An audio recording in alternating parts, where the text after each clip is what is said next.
দর্শক, সাবেক প্রধানমন্ত্রী খালেদা জিয়ার অবস্থা একেবারেই সংকটাপন্ন।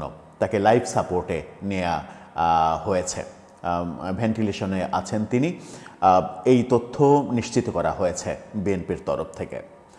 তার মানে একেবারেই জীবন মৃত্যুর সন্ধিক্ষণে তার বেঁচে ফেরাটা এখন খুবই টাফ।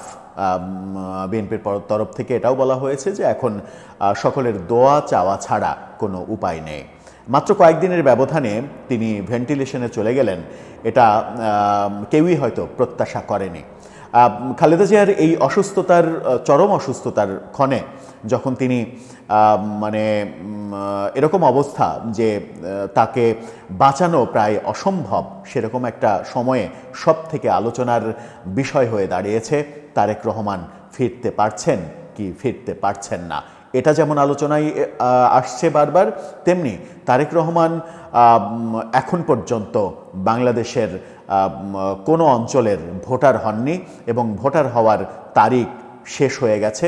সেই তারিখ শেষ হয়ে যাওয়ার পরে তারেক রহমান আর ভোটার হতে পারবেন কিনা, ইংল্যান্ডে থাকা অবস্থাতেও তারেক রহমান প্রবাসী ভোটার হিসেবে নিবন্ধন করার সুযোগ ছিল, সেটাও করেননি। বাস্তবতা কোন দিকে যাচ্ছে সেটা একটু বুঝে ওঠার চেষ্টা করবে এই ভিডিওতে। থাকবেন পলিটিক্স টিভির নিয়মিত আয়োজনে।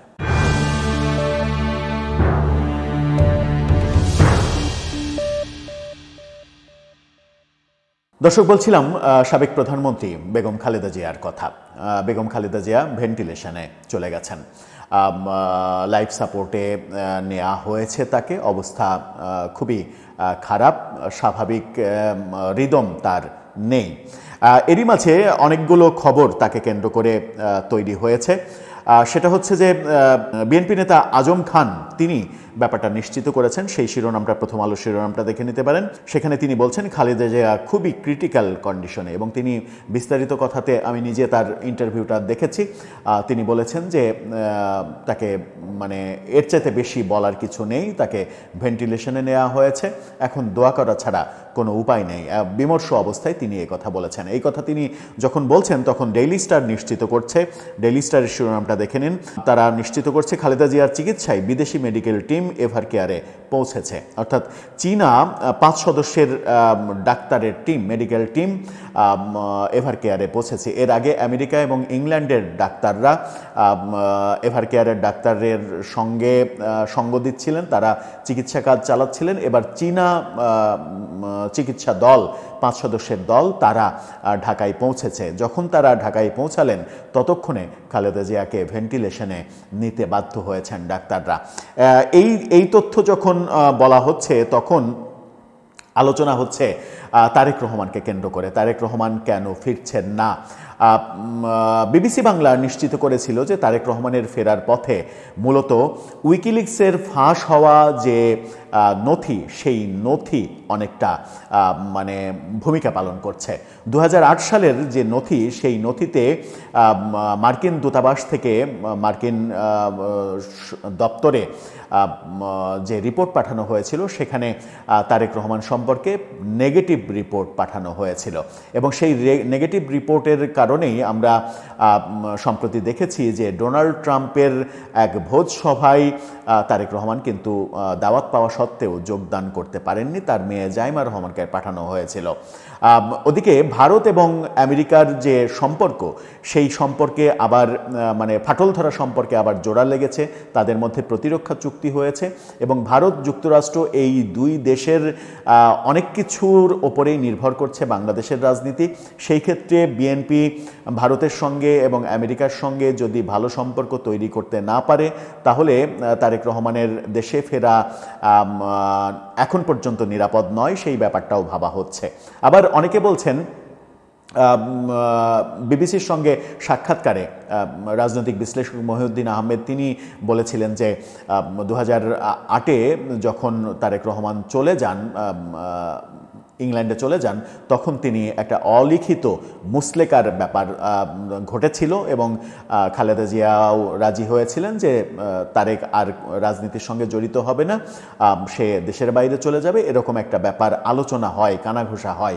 সেই ব্যাপারটা যদি সত্য হয় সেটাও একটা বড় ব্যাপার, যে আইনশৃঙ্খলা বাহিনীর সঙ্গে এই ব্যাপারটা ঘটেছিল তারাও এক্স ফ্যাক্টর হিসেবে কাজ করছে কিনা এই ব্যাপারে। কিন্তু বাংলাদেশের আইন উপদেষ্টা আসিফ নজরুল তিনি আজকে বলেছেন, প্রথম আলো শিরোনামটা দেখলেই বুঝতে পারবেন, তিনি বলেছেন তারেক রহমানের দেশে আসায় আইনগত বাধা আছে বলে জানা নেই।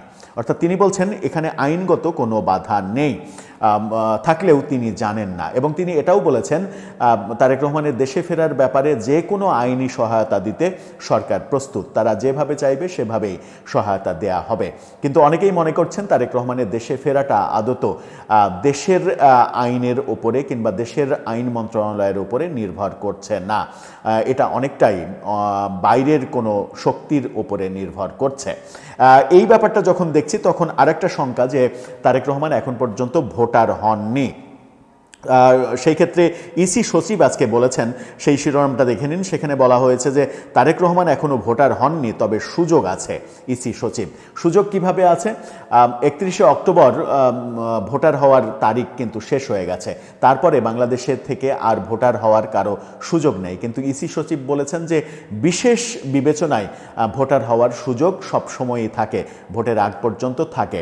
যদি ইসি মনে করে, অর্থাৎ ইলেকশন কমিশনের 5 জনই যদি মনে করেন যে তাকে ভোটার করা যায় বিশেষ বিবেচনায়, তাহলে সেই সুযোগটা হতে পারে। তারেক রহমান সেই সুযোগটা নিতে পারেন। তারেক রহমানের বেলায় সেই ব্যাপারটা ইসি সদস্যরা বিবেচনা করতে পারেন, সুতরাং তার ভোটার হওয়ার সুযোগ রয়েছে। আরেকটা সুযোগ রয়েছে, আদালতের রেফারেন্স নিয়ে যে কোনো সময় যে কেউ ভোটার হতে পারেন, ওই সুযোগটা রয়েছে।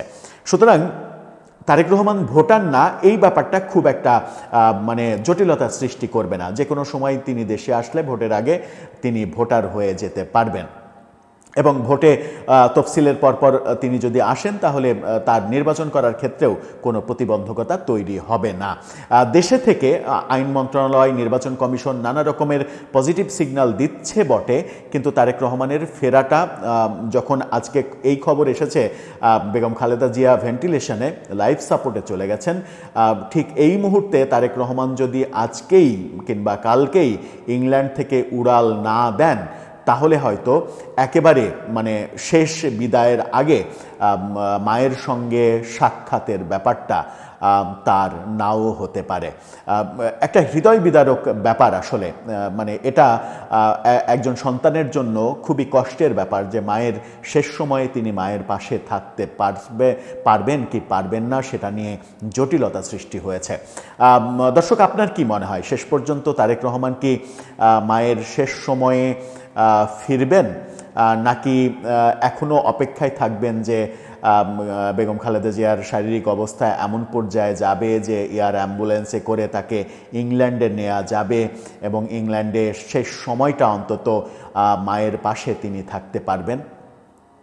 অবস্থা খুবই জটিল, অবস্থা খুবই সংকটাপন্ন, চতুর্দিক থেকে অবস্থা সংকটাপন্ন। খালেদা জিয়ার অবস্থা যেমন একেবারেই জীবন মৃত্যুর সন্ধিক্ষণে, বিএনপি নেতারা বলছেন যে দোয়া করা ছাড়া উপায় নেই। কখন একটা মানুষ সম্পর্কে বলে দোয়া করা ছাড়া উপায় নেই? যখন ডাক্তাররা আর কোনো কুলকিনারা খুঁজে পান না। লাইফ সাপোর্টে যাওয়া রোগীর ফিরে আসাটা অনেক সময়ই টাফ হয়ে যায়।